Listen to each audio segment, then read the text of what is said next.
This is the news in brief from the United Nations. Humanitarians said on Friday that they're waiting for the green light to escort thousands of desperate residents out of the embattled Ukrainian city of Mariupol, warning that there is no plan B after weeks of constant shelling since the Russian invasion on the 24th of February.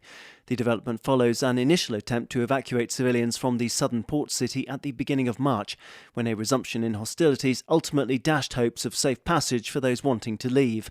Here's Ewan Watson, spokesperson for the International Committee of the Red Cross, ICRC. If and when it does happen, the ICRC's role as a neutral intermediary will be to lead the convoy out from Mariupol to another city in Ukraine. There is no plan B here. We have been working for weeks telling the media about our efforts to get into Mariupol with aid and to allow the safe passage of civilians out of the city.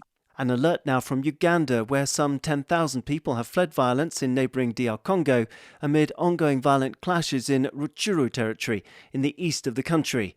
The newly displaced have arrived in Uganda's southwest Kisoro district, where the UN Refugee Agency, UNHCR, said on Friday that thousands of children, women and men needed help.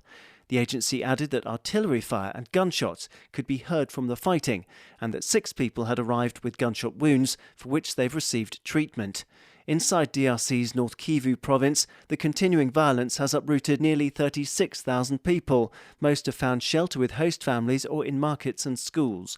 Although it's dangerous to reach those in need, a task force led jointly by UNHCR and the World Food Programme, WFP, is being set up to organise the delivery of humanitarian assistance.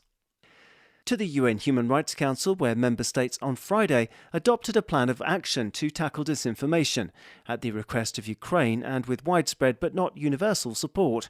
Officially sponsored by Ukraine, Japan, Latvia, Lithuania, Poland, the UK and the US, the draft resolution presented to the Geneva Forum emphasised the primary importance that governments have in countering false narratives.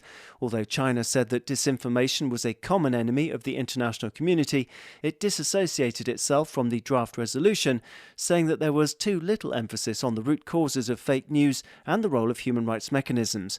Venezuela also declined to approve the text, citing bias and alleging that some of the sponsors of the draft resolution were behind disinformation campaigns.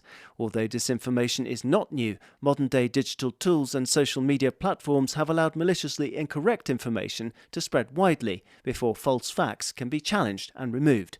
Daniel Johnson, UN News.